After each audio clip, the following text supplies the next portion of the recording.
Hello, welcome back to Danger's Workshop. Today we'll be working on building the OxiKit version 5 frame, and it's a 2x4 base frame, so it's very easy to build, and we are going to be building it with hand tools.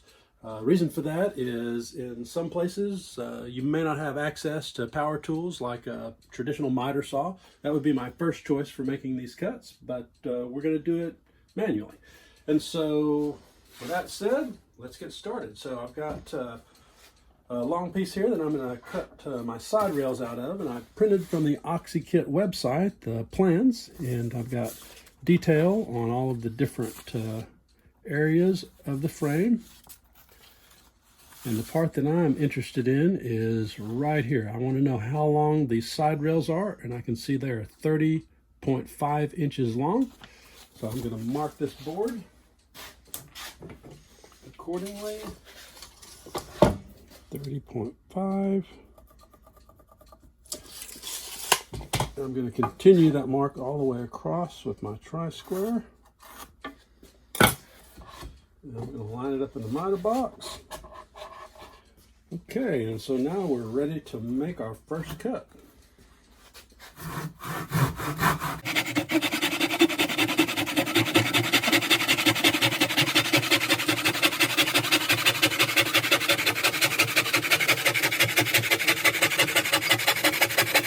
And there we go. So we have a nice, clean, straight cut. Let's do our next one. That factory edge is not as clean as ours, so I'm going to use ours.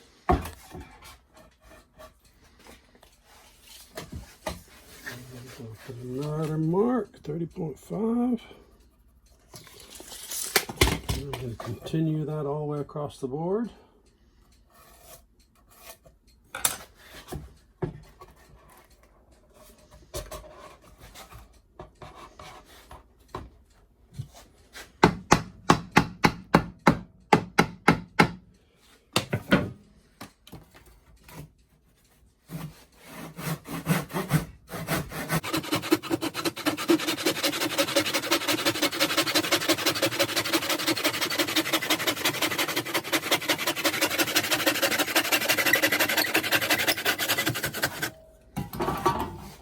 And we have our second side rail. The next piece we're interested in is these cross pieces, and we need 3 of those, and they're 12.5 inches each. The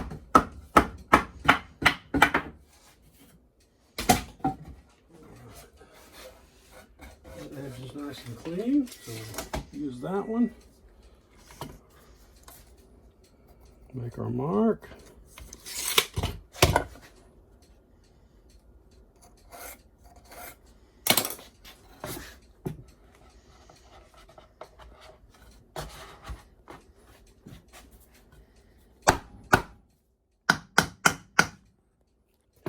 I'm just lining it up so we get a good clean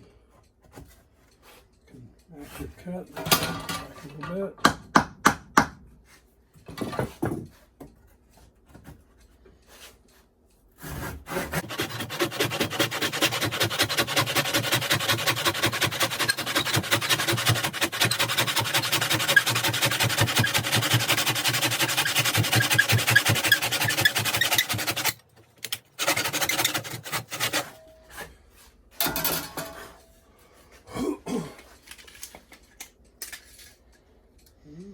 Perfect. All right, so we just need 2 more of those.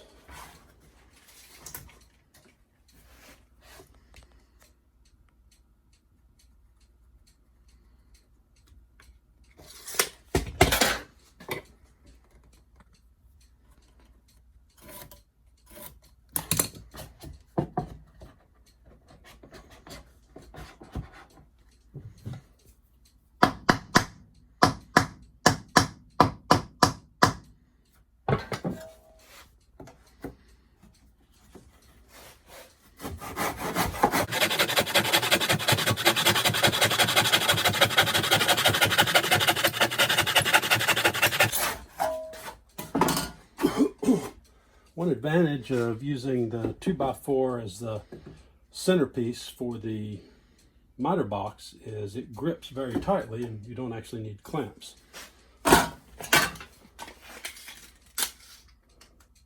Perfect. And one more of those. And that is the core of the frame.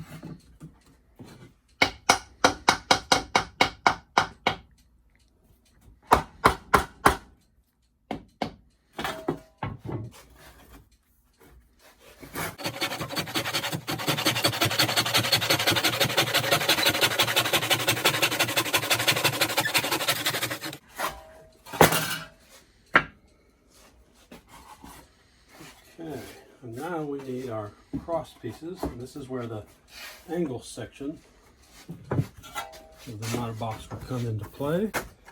I'm going to clamp this down because it is moving a bit.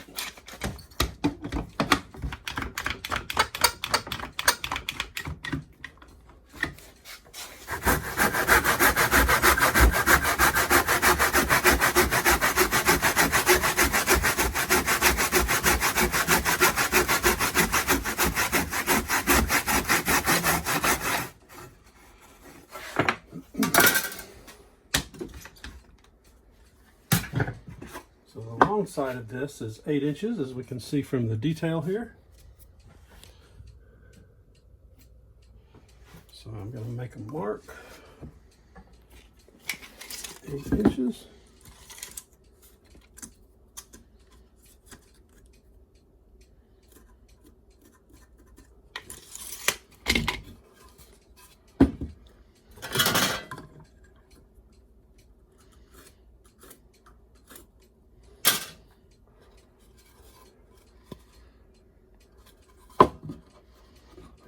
And then that mark will line up on the back side here.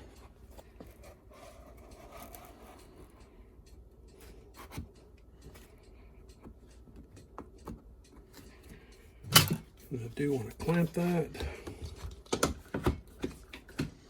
This piece is apparently a bit narrower and it is sliding a bit.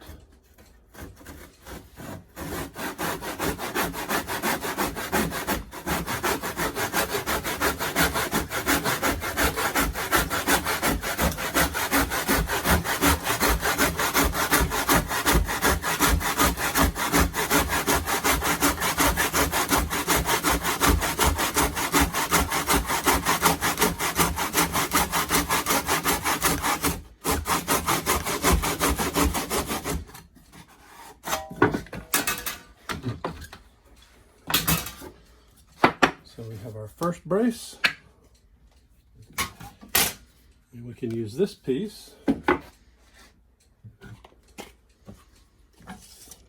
then put another mark at 8 inches.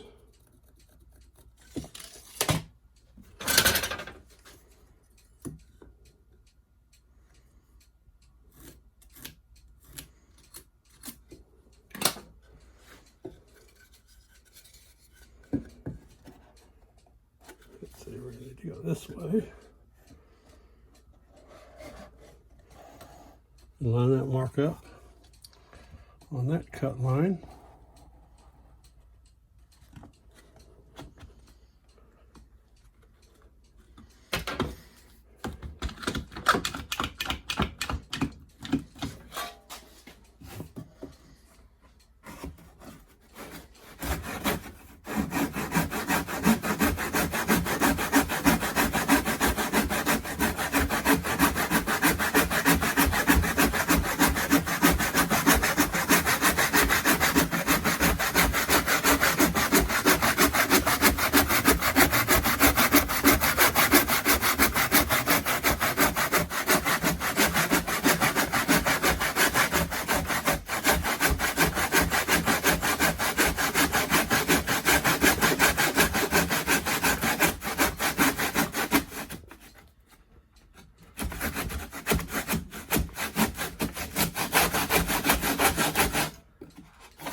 All right, that's all the 2x4 cuts. Next, we need to work on the base here. There's the detail shot on the base. And then we'll need to work on the fan deck. That's the part that sits above the compressor. Hold your two fans, your coil, and your bubbler. You got it oriented. Okay, so now we're gonna cut the base out. And I have the base detail printout.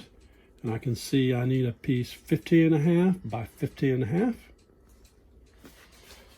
So I'm gonna make my marks.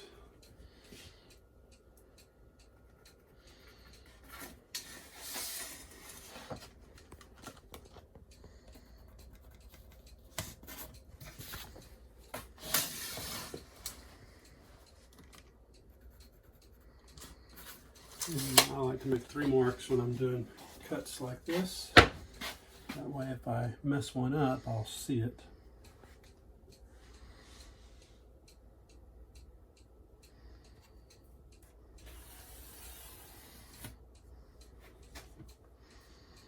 Okay. This is a 15 by 15 square, so I'm going to go ahead and mark the other side as well.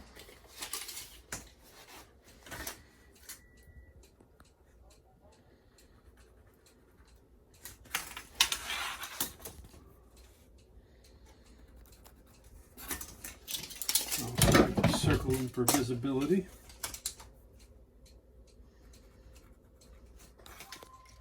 Orientation's wrong, see? And because it's a square piece, 15.5 by 15.5, I'm going to go ahead and mark both of those now.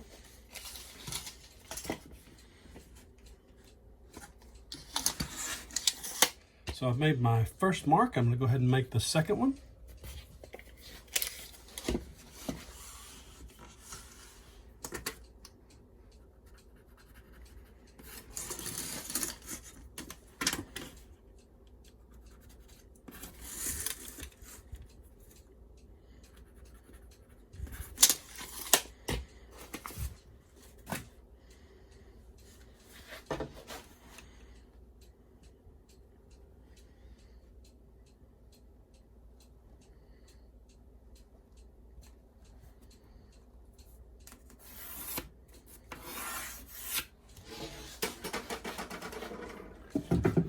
Okay, and now we're ready to clamp it down.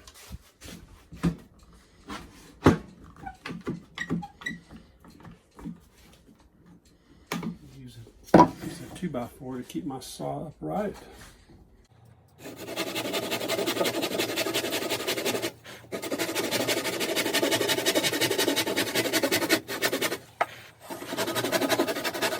Now I got the cut started, I can get rid of the 2x4.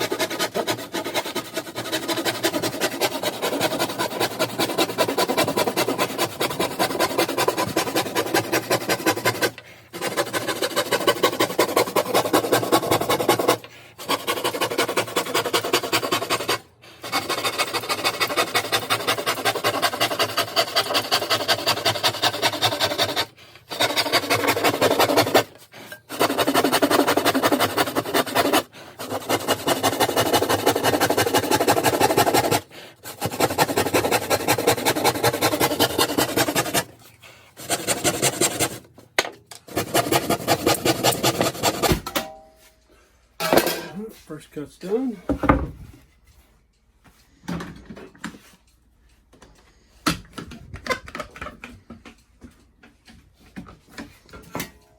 Alright, so we're going to do the same sort of thing.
clean up this edge.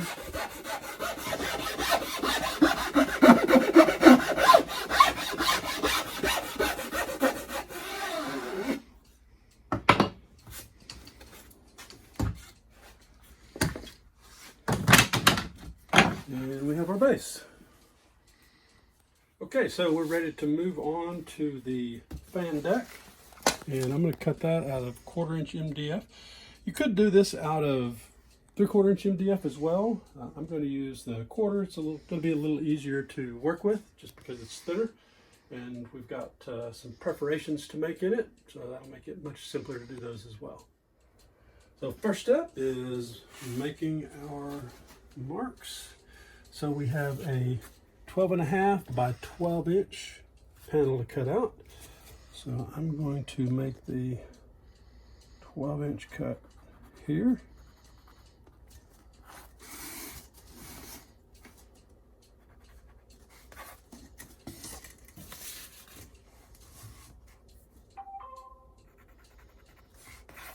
And 12.5 this way.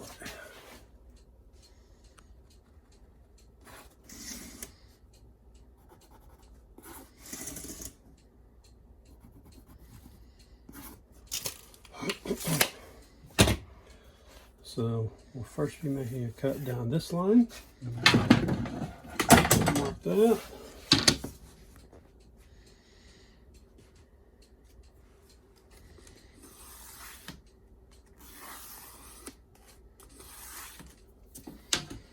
Then we'll be making a cut down this line.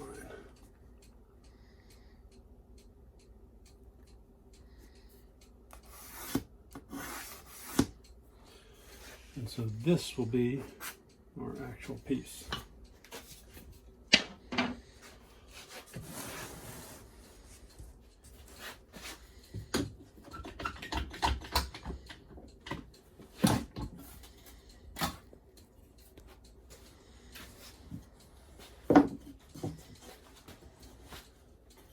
So starting, I want to be just outside of this line.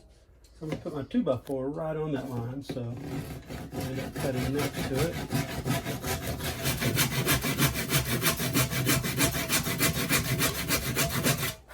You can also clamp a guide down and use that to guide your cut. I'm assuming you only have 2 clamps, so that's why I'm freehanding this.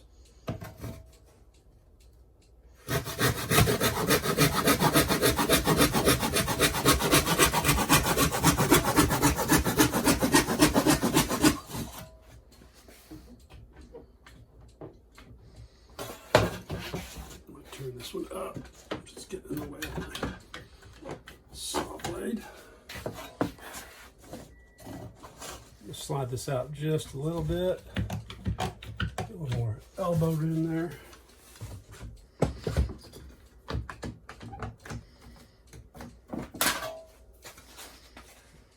And I'm going to use one of these to give me a bit more of a guide. Again, if you have extra clamps, by all means, clamp a piece of wood down on your cut line.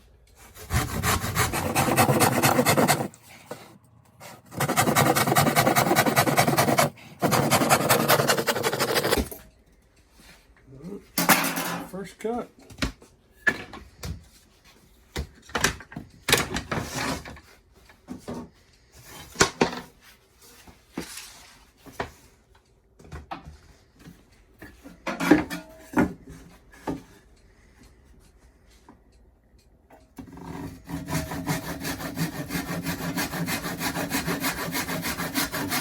I'm using the 2x4 to get my cut started and make sure that I'm square.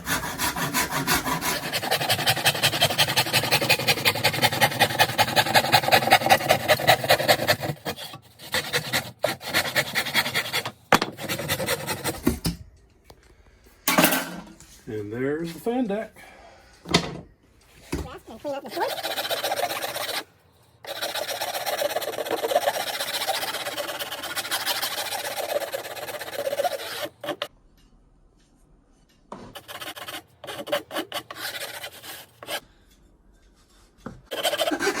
Notice I left a little bit of the pencil mark there, so I can use that as a guide.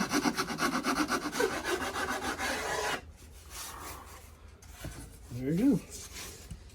Never know it wasn't cut on a table saw. Okay, so now we're going to work on the most challenging part of this whole process, and that is putting the perforations in the fan deck. These are for the fans, this is for the bubbler. Fans are going to be 4.5-inch diameter holes, so we'll need a compass. And I've already set the compass to 2 1/4, which will yield us a 4.5-inch hole. I'm going to tighten that up just a tiny bit.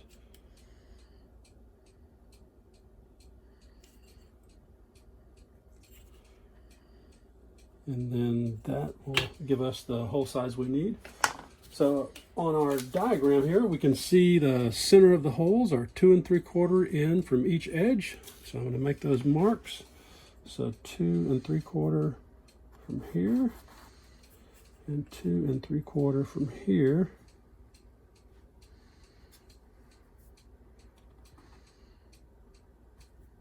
Oh, 2 3/4. Right.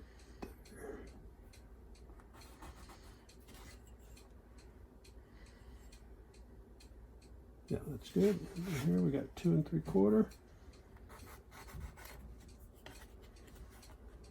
2 3/4. Bring that mark over.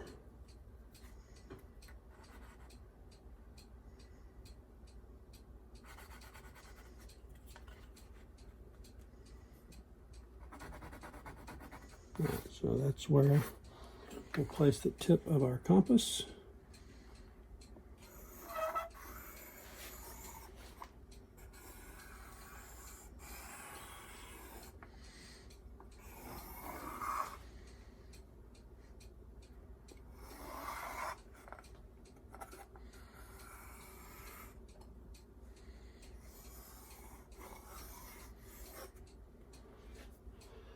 And then we have a 3 1/4 diameter hole. So we're going to need 1 5/8 to get to there.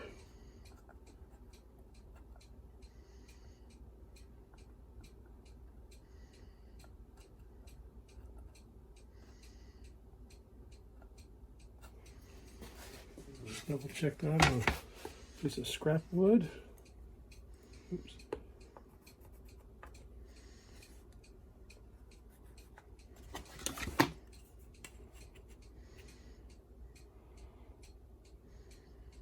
Three and a quarter. All right. So now this hole is 3 3/4. 3 3/4 from the back edge. And it is also 2 3/4 from the side.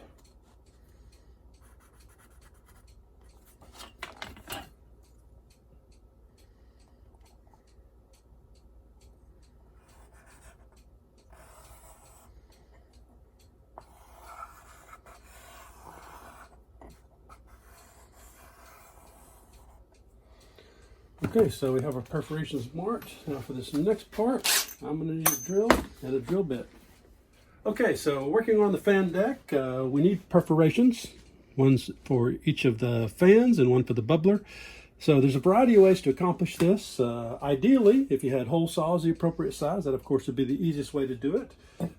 Alternatively, you could use a drill bit and actually drill holes all the way around the circle, knock that out, and then file the hole clean. That would be a tedious, but another possible way to do it. And one of the reasons why I chose the 1/4 inch is because these perforations would be made easier by if you have to use that method, or if you have a coping saw, also easier with thinner material.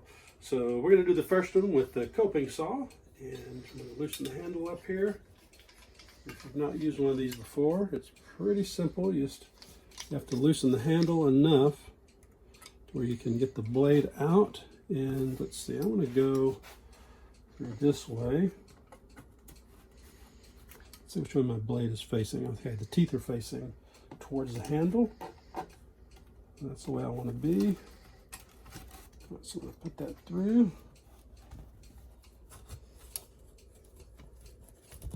And then I'm going to turn the blade.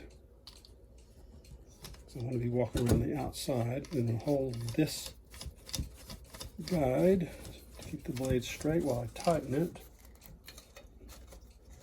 All right, so now I'm going to clamp it down.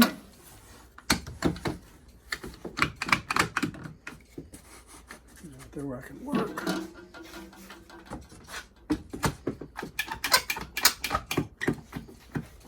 All right, nice.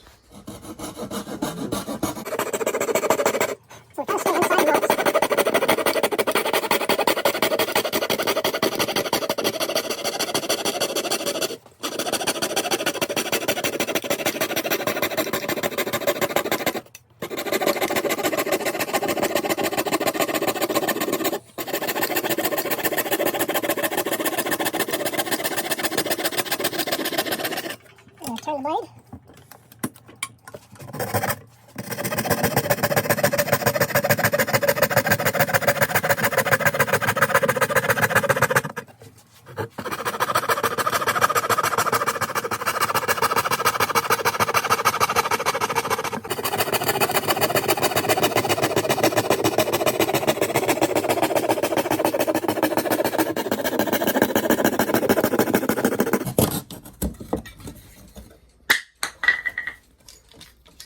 Turn the blade. And then we just detach the blade.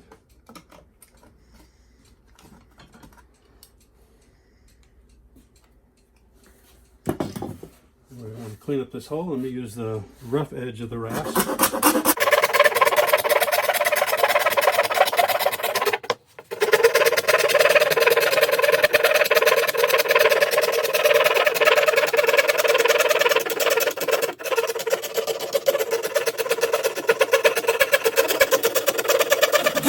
You can see why it's important to stay inside the mark so you have a guide to file by.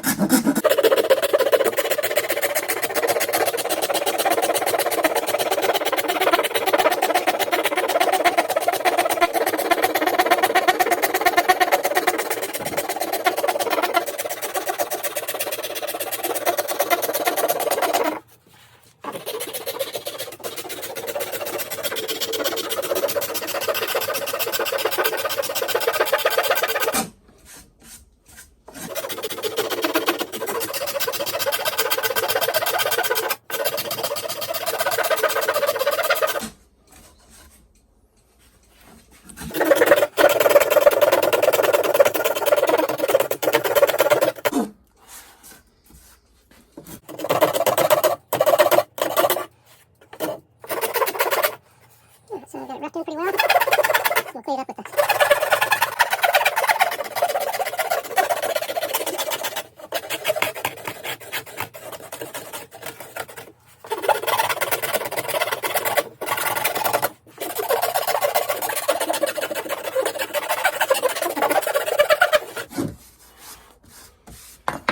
Then we'll take a piece of sandpaper and clean up that edge. Top and bottom.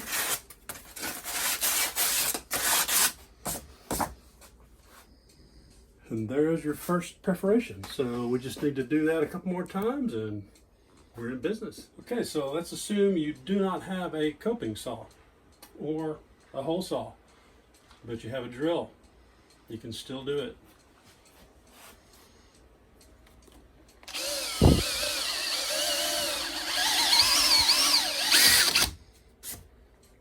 It's tedious, but doable.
process is much like before.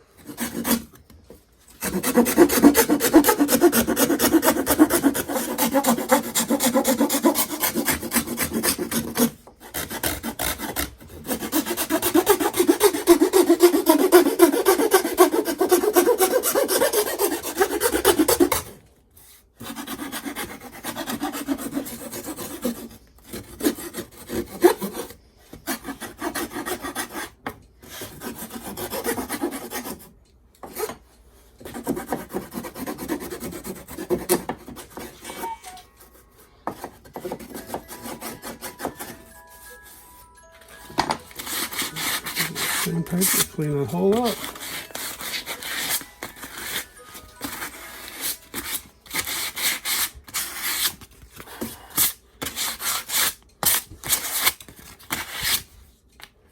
And we now have a place for our bubbler. So we have one hole left, and I'm going to use a hole saw for this, my personal favorite way to make a hole. And this is a locking arbor. This particular drill is made for drilling holes. It is called the hole hog.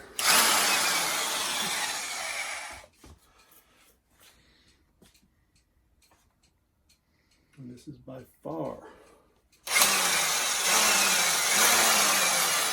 the easiest way to make such a hole.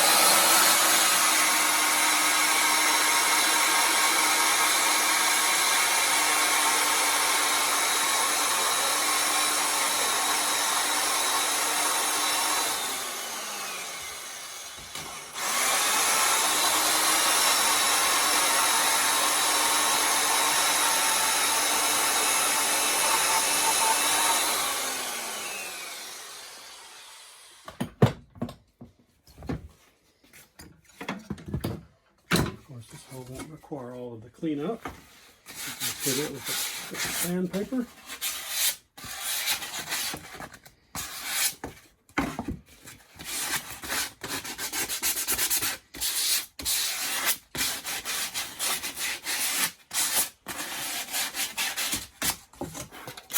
So I'm also going to put some rounded corners on the deck, and you can use anything for that. You can use a bubbler, for example. I actually want a little bit smaller, so I'm going to grab something like a paint can here. Put a nice little circle there on the edge.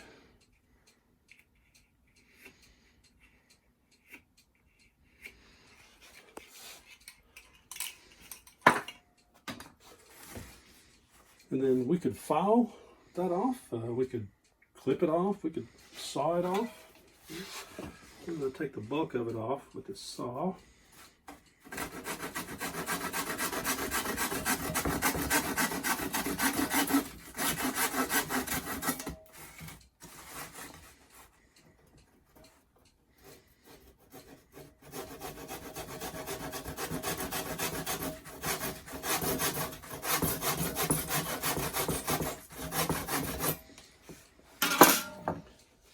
Just going to clean it up with a file.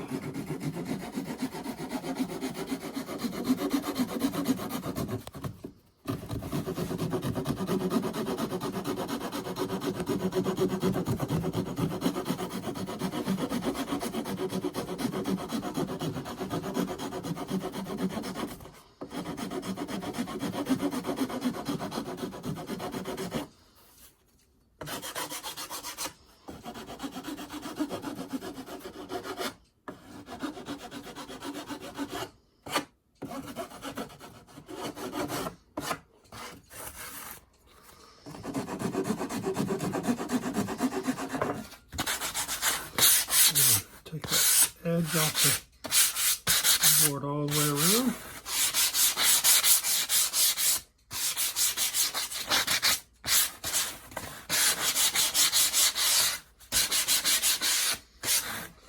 Also sand off these marks. Don't build anymore.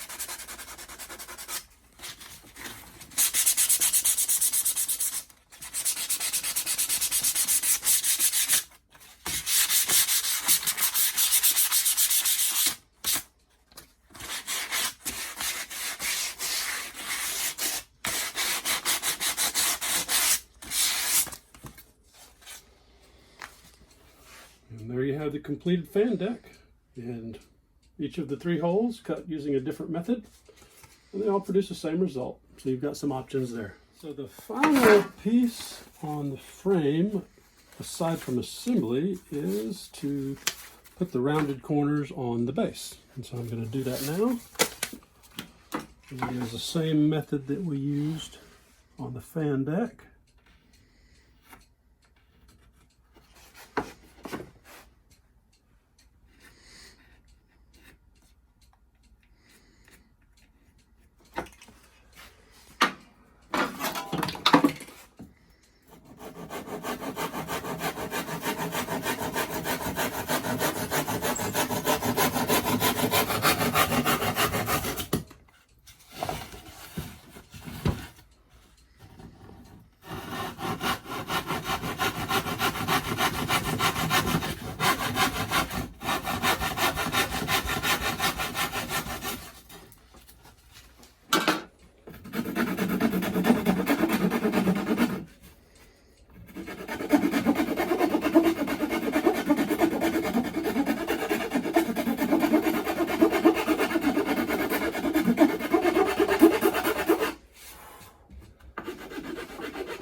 Okay, so now we're going to take and clean up the edges on this panel.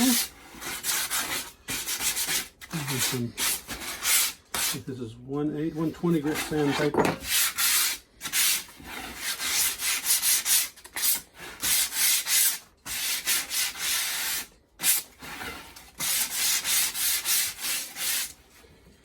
Clean up this back edge a little bit.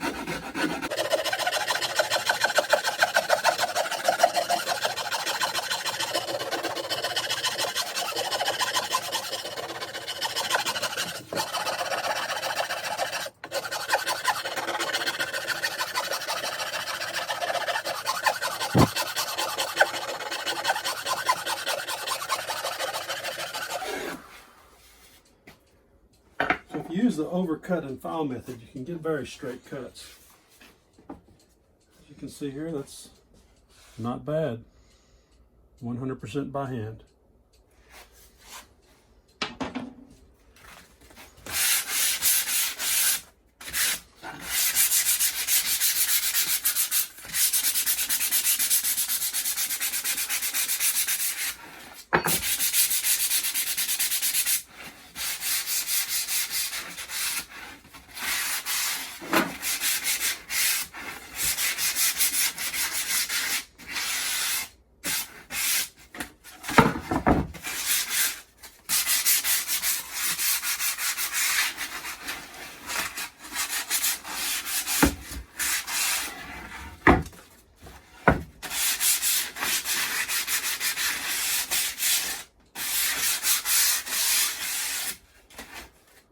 Okay, so we've got all the pieces cut out. Now it's time to start assembling the frame. We have a bit of detail that I neglected to add to the plan, so I took a minute to put those on here. We've got a slot that we cut for the coils to drop down through the fan deck, and then a hole that we drill for the exit of the coil to drop down and feed the valves. So we've already marked those points on the actual fan deck, and we're just going to drill those out, and then these two will just connect the dots. Okay, so I'm going to use a 1/2-inch drill bit for all of these.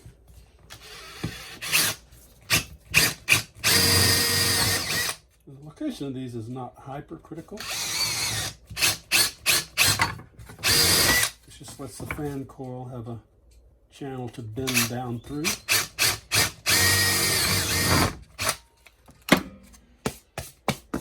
Okay, so now I'm going to mark this, these lines here to connect these holes. I'm just going to use this ruler here and just give it a little bit of a bend. Again, this is not hypercritical, just to give the coil, a place to pass through the deck. All right, and now I'm going to load up the coping saw. I want the teeth pointing up.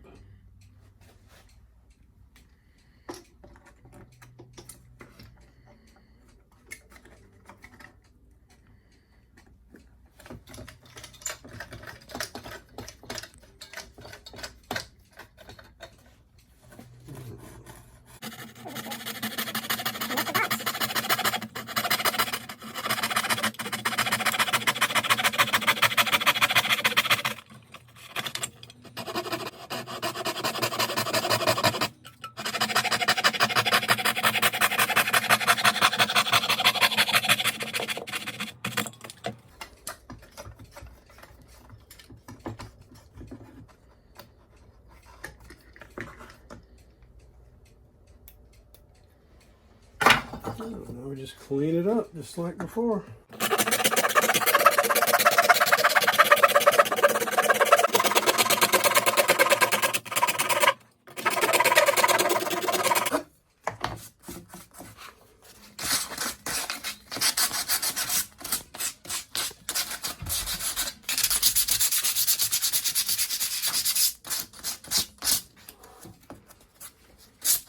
Okay, and that completes the upper deck.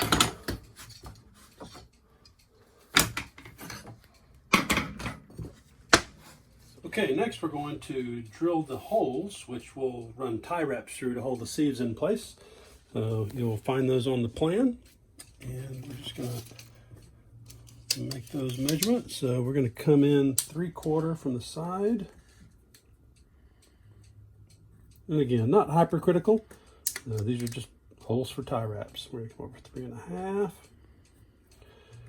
and then 4 3/4. And do the same thing on the other side. Come in 3/4, 3.5, and then 4 3/4.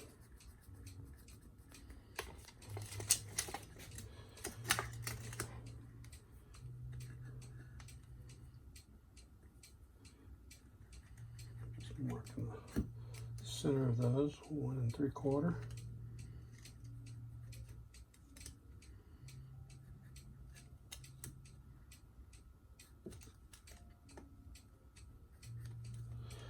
And then down at the bottom,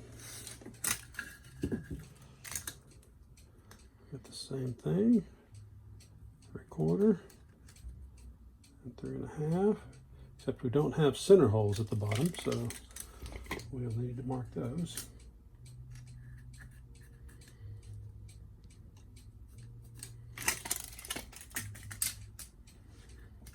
And I'm just getting the center line. That's right there. So that is my mark.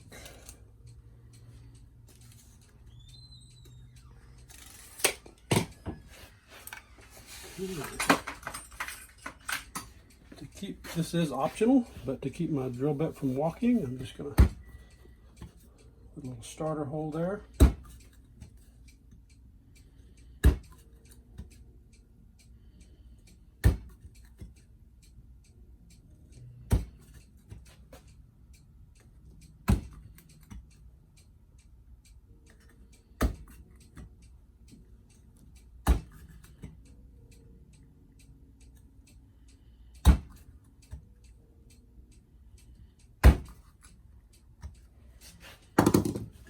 There we go. Using a 1/2" drill bit on these.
Okay, I believe that is all of our perforations.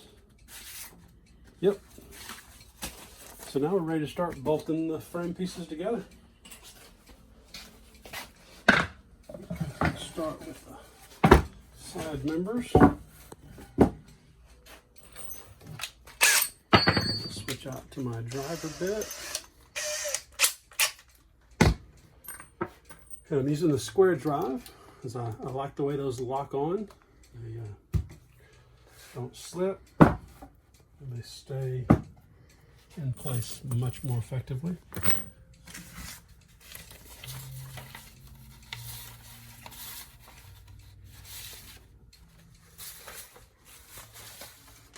So I'm consulting the rear detail because I want to see the placement of the 2x4s. This top one will go in horizontally. These two will go in vertically. And you want to make sure you get the one with the extra set of holes in the center. That one's going to hold the 2 sieves as well as the surge tank. And then we're going to have 10 3/4 between the top rail and here, and then 20 1/4 down to this one. So I'm going to make my marks. I'm going to come down 10 1/4.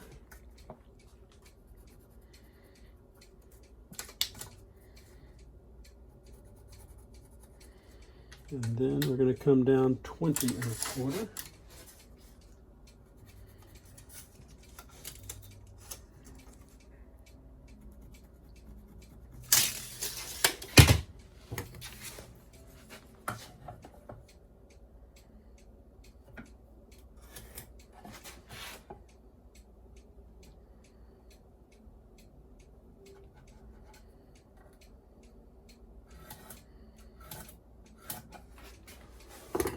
Again, none of these dimensions are hypercritical. If you have a slight bit of variation in your measurements, it will still hold your sieves just fine.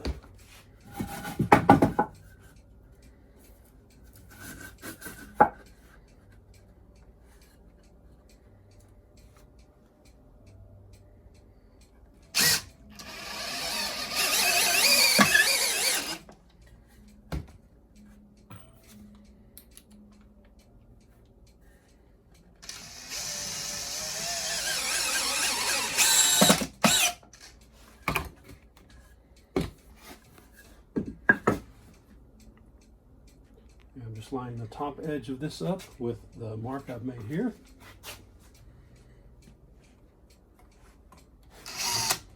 You want to make sure you don't run your screw through the tie wrap hole. Make sure you're above and below that.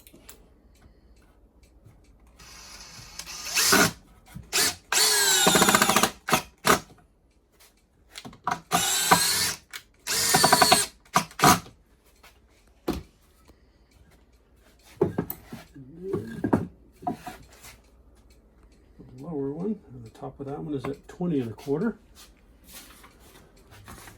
So we're just mirroring the plans here.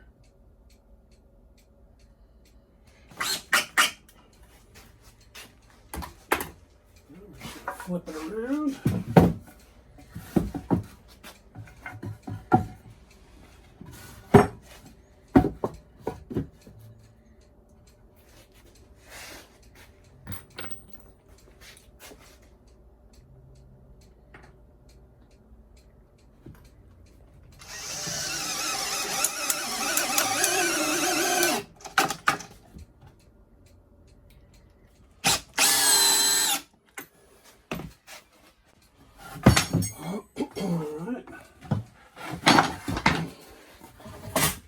Time for the base. Now on the base, we want to pre-drill these. And the reason we're doing that is to make sure the screws don't stick up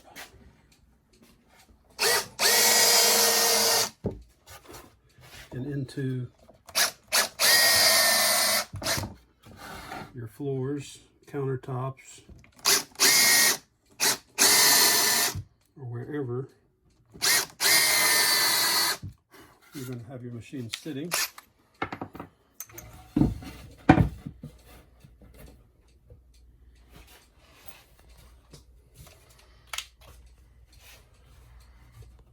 Okay.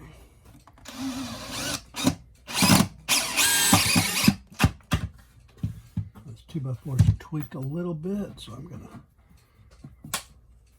lift up there.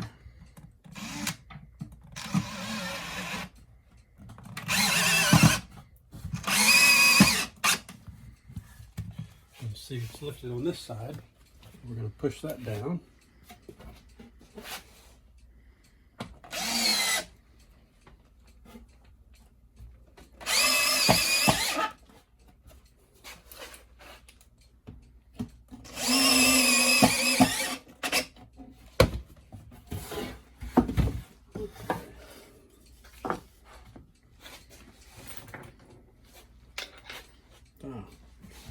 One more screw. Okay.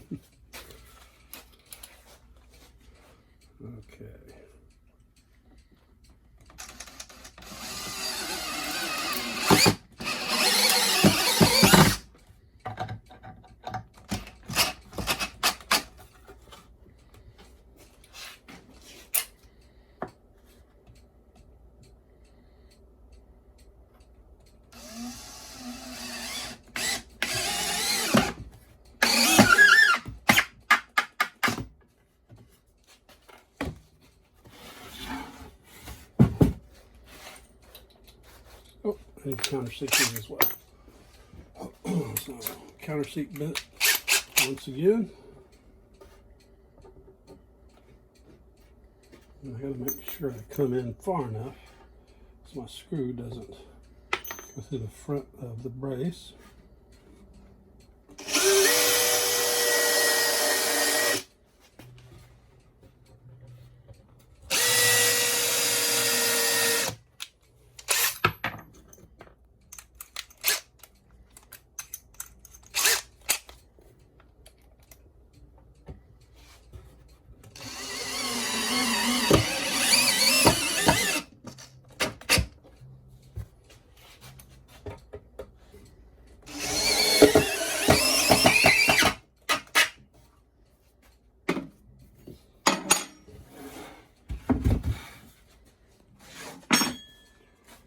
Final piece is the fan deck. 2x4 to mark this.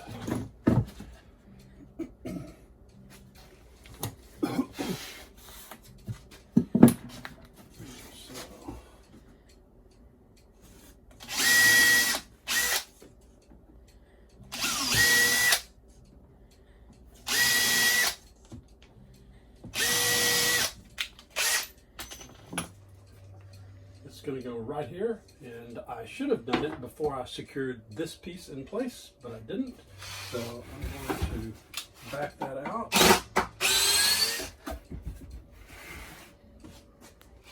I'll make sure I maintain orientation because I've got screw holes in that panel there that I don't want.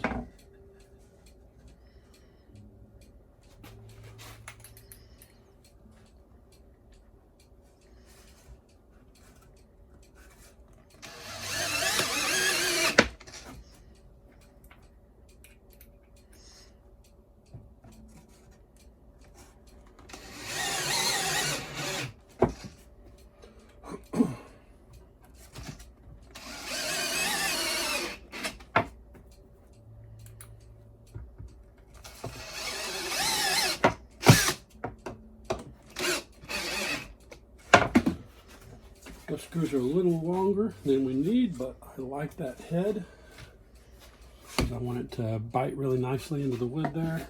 The other types I have a smaller head that I'm going to grab as good. I'm going to find my line back here and make sure I get it back where it belongs. That looks right.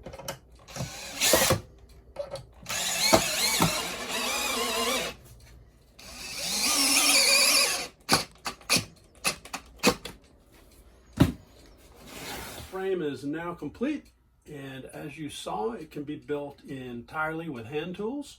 It's very straightforward, requires no special tools and equipment. The plans are very easy to follow, and anyone should be able to build this.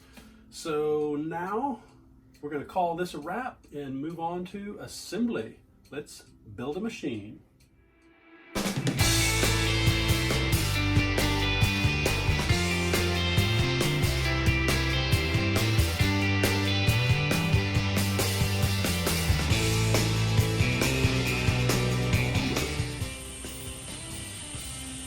Like magic.